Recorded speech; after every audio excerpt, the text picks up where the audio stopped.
전자전기에 대한 공군의 수요 요구는 계속적으로 있었으나 아직까지도 보유하지 못한 채 F-35E 스텔스기를 먼저 들여오게 되었다. 공군이 예전에 원하던 전가전기는 FA-18, EF 슈퍼 호닛을 모체로 하는 EA-18G 그라울러이다. 현존하는 최강의 전자전기 EA-18G 그라울러의 보유국은 제조국인 미국과 제1우방국인 호주뿐이다. 호주는 렌탈 형식으로 임대하고 있다. 그리고 옆 나라 일본도 EA-18G를 렌탈하려고 하는 시도가 있다. 국내의 경우 높은 가격을 장벽으로 독자 개발을 선택했으나 미국이 판매 승인을 할지조차 모르는 무기이다. 물론 과거 3차 FX 사업 당시 록히드 마틴의 F-35E를 선택하였으나 기체 가격이 비싼지라 대안으로 F-15SE와 EA-18G 6기를 구매하는 것이 논의된 적 있었다. 이 정도라면 아마 당시에도 국내 판매가 이루어지지 않았을까 싶다. 미군이 쓰는 기체보다 당연히 다운그레이드 사양이지만 그래도 우리에게는 절실하게 필요한 기체인 건 분명하다. 미군이 F-35A는 우방국이라 불리는 나라에는 다 팔아도 EA-18G를 판매가 아닌 리스로 딱 1국가에만 승인하는 것을 볼 때 중요성은 더욱 부각된다. 최강의 전투기 F-22 랩터가 EA-18G에게 격추되었다. 킬마크 달린 EA-18G를 보고 있노라면 사실 공중전 최강자가 누구인지 논란이 많을 수밖에 없다. EA-18G 그라울러에는 AN/ALQ-99F 제밍포드와 AN/ALQ-218 리시버가 제밍을 하며 AN/APG-79 AESA 레이더를 통해 장거리서 적을 추적하고 고출력으로 적의 레이더를 교란시킨다. 겉모습만 FA-18을 닮았을 뿐 내용물이 완전 다르다. 동체 전체가 안테나이자 레이더 역할을 하면서 적을 교란하고 아군의 생존성을 증가시킨다. 레이더 제밍의 과거는 체프나 플레어로부터 시작된다. 은박지나 체프를 뿌려 레이더의 추적을 교란시키던 방법에서 현재도 사용되는 플레어로 연결되고 물리적 교란에서 전자적 교란으로 넘어오게 된 것뿐이다. 다시 이야기를 돌려 KEFX의 전자전이라는 것은 이미 개발된 POD의 장착과 AESA 레이더를 이용한 마비 개념이다. EA-18G의 경우는 국부적으로 레이더를 집중 조사하여 회로를 태워버릴 수 있는 능력을 보유하고 있다. 이는 매우 강력한 전자에너지를 한 곳에 집중적으로 조사하는 것으로서 높은 전자 출력 장비가 있어야 가능하다. 이는 단순히 전자전 전용으로 만들어진 기체기에 가능하다. KF-X와 같이 일반 전투기가 보유하는 능력과는 다르다.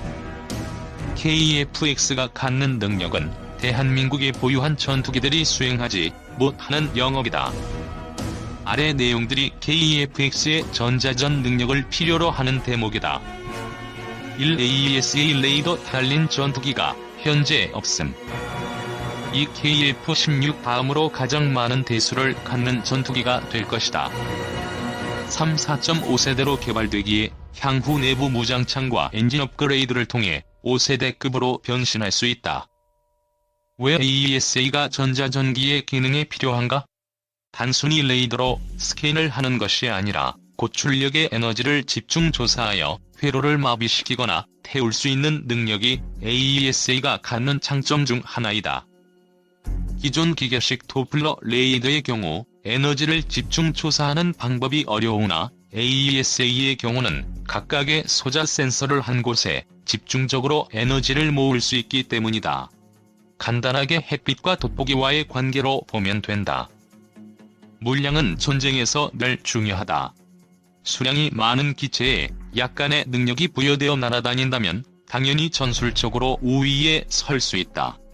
물론 EA-18G를 만난다면 이야기가 달라지지만 그래도 없는 것보단 낫다. 3번 내용은 4.5세대라는 내용이 핵심이라기보다는 변신에 의의를 두고 있다. 물론 형상은 스텔스이지만 외부 무장창이 있고 내부 연료통이 뭔 이유 때문인지 모잘라 외부에 탱크를 달고 다니고 엔진이 전혀 스텔스성이 없는 F410 4G2400K이지만 블라크 개량을 통해 반미림 무장을 내부 무장으로 변경하고 공대공 임무를 전폭적을 밀어주며 미티어를 통해 BVR을 한다면 전자전 능력을 10분 활용할 수 있기 때문이다. KF-X는 대한민국 공군의 미드급을 차지하게 될 전투기이다. 지정학적으로 매우 복잡한 위치에 있는 대한민국이다. 세계 국방력 2위 중국, 3위 러시아, 7에서 8위 일본, 10에서 11위 한국, 그리고 22에서 24위 북한. 이 중 중국, 러시아, 북한은 비대칭 전력을 다량 보유하고 있다. 스텔스 전략으로는 일본은 F-35E를 140여 대 보유 예정이며 러시아는 T-50, PAKFA를 양산 중이라는데 정확한 정보가 없어 불명확하며 중국의 JE-20을 보유하고 있다. 이처럼 복잡한 나라에서 KF-X의 전자전 능력 강화와 별도의 전자전기 기체 제작을 통해 전력 격차를 조금이나마 줄여나가길 바란다. 오늘 방위사업청 국감 국가연 기밀 유출, KF-X 사업 동향 등 쟁점. 오늘 국회 국방위원회가 방위사업청에 대한 국정감사를 실시한다. 국방과학연구소 기밀 유출 사건, 한국형 전투기 사업 진행 동향 등 여러 쟁점이 거론될 것으로 예상된다. 국회 국방위는 20일 오전 10시부터 서울 영등포구 여의도동 국회에서 방사청을 비롯해 ADD 등 산하기관에 대한 국감을 진행한다. 최대 쟁점은 ADD 퇴직 연구원들의 기밀 유출 사건이 될 것으로 보인다.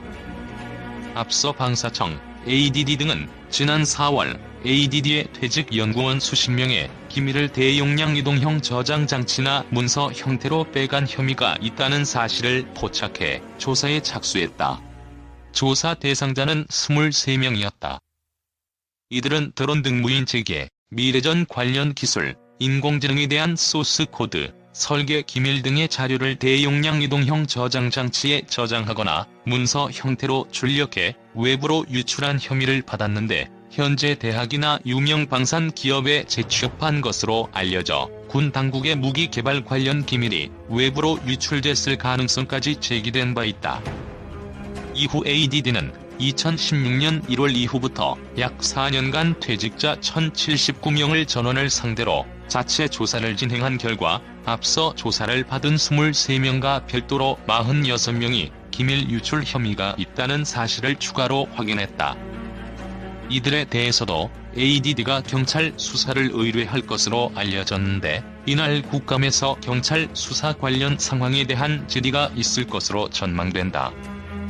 특히 지난 6월 방사청과 ADD 자체 조사 결과 발표 당시 ADD가 출입자 기술 자료 유출 방지를 위한 보안 검색대 및 보안 요원을 운영하고 있지 않았고 연구소 내 연구시험용 PC 가운데 보안 프로그램이 설치되지 않은 PC가 62%에 달했던 것으로 알려져 충격을 준 바 있다. 때문에 이와 관련한 대책 마련 상황 등에 대한 질의가 있을 것으로 보인다. 이밖에 KF-X 사업 관련 인도네시아의 분담금 미납 문제도 거론될 가능성이 있다.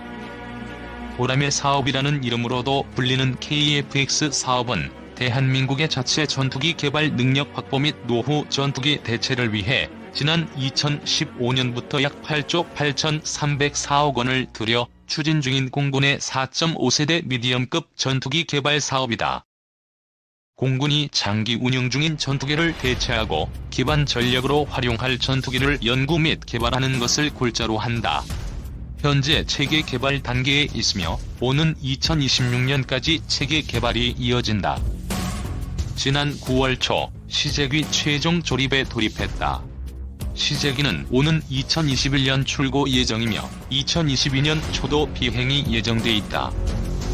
그런데 총 사업비 8조여 원 중 20%인 약 1조 7천억 원을 부담하기로 돼 있는 공동개발국 인도네시아가 지난 7월 기준으로 5천억 원의 분담금을 미납하고 있다. 분담금 미납분은 특정 시기를 기준으로 산정되기 때문에 현재는 미납금이 더 늘어났을 것으로 보인다. 때문에 이날 국감에서는 KEFX 사업 진행 동향과 인도네시아의 분담금 미납 상황 등도 중요하게 거론될 전망이다. 국내 유일 전투기 헬기 엔진 제작사 8,600대 생산. 한화에어로스페이스는 한화그룹 편입 이후 항공 엔진 부문의 연이은 대규모 수주 등으로 한화그룹 주력 계열사로서의 입지를 다져나가고 있다. 한화에어로스페이스는 대한민국에서 유일하게 각종 전투기 및 헬기 엔진 제작을 도맡아온 국내 유일무이의 가스 터빈 엔진 제작 기업이다. 올해로 설립 43주년을 맞으며 2018년 12월 기준 누적으로 8,600대 이상의 항공기와 헬기 등의 엔진을 생산했다. 한화에어로스페이스는 F-15K 전투기, T-50 고등훈련기 등 대한민국 공군의 주력 항공기 엔진뿐만 아니라 한국형 헬리콥터 개발 사업 KEHP 사업에도 적극 참여하여 한국형 헬기 수리온이 국산화 엔진을 생산하는 등 항공기 엔진 분야에서 독보적인 기술과 위상을 가지고 있다. 특히 2016년에는 한국의 노후 전투기를 대체하고 미래 전장 환경에 적합한 성능을 갖춘 차세대 한국형 전투기 사업의 항공기 엔진 통합 개발을 주도적으로 수행하고 엔진 부품 국산화를 위한 미국 지사와 기술협약을 체결하는 등 KEFX 엔진의 국내 조립과 주요 부품의 국산화에 나섰다. KEFX와 수리온 개발과 같은 대형 국책 사업은 자주 국방력을 강화함은 물론 협력 업체와의 동반 성장과 기술력 향상 등 대한민국 항공산업 발전에도 기여할 것으로 기대된다. 한화에어로스페이스는 항공기 엔진뿐 아니라 해군 군용 함정에 들어가는 LM2500 등의 가스 터빈 엔진도 생산해 공급하고 있다. 한국 최초의 우주 발사체인 나로호에 이어 2021년 본발사 예정인 한국형 위성 발사체 누리호 사업에도 참여하는 등 항공 엔진 분야에서 독보적인 기술과 위상을 가지고 있다. 한화에어로스페이스는 한국형 발사체 사업 초기 단계부터 발사체의 핵심 기술인 엔진, 터보펌프와 각종 밸브류 제작에 참여해왔으며 2015년 3월 75톤 액체 로켓 엔진을 한국항공우주연구원에 초도 납품했다. 또 2019년 1월 한화에어로스페이스는 주식회사 한화로부터 항공사업을 인수했다. 한화에어로스페이스가 맡게 된 항공사업은 항공기 구동, 유압, 연료 분야와 한국형 차세대 전투기 사업 중 항공 구성품인 착륙장치 등의 사업이다. 업계에서는 한화에어로스페이스가 한화그룹 편입 이후 항공 엔진 부문의 연이은 대규모 수주와 RSP 프로그램 참여 등을 통해 한화그룹 주력 계열사로서의 입지를 훌륭히 다져나가고 있다고 평가하고 있다. 한화에어로스페이스는 F-15K 전투기, T-50 고등훈련기 등 대한민국 공군의 주력 항공기 엔진뿐만 아니라 한국형 헬리콥터 개발 사업 KEHP 사업에도 적극 참여하여 한국형 헬기 수리온이 국산화 엔진을 생산하고 있다.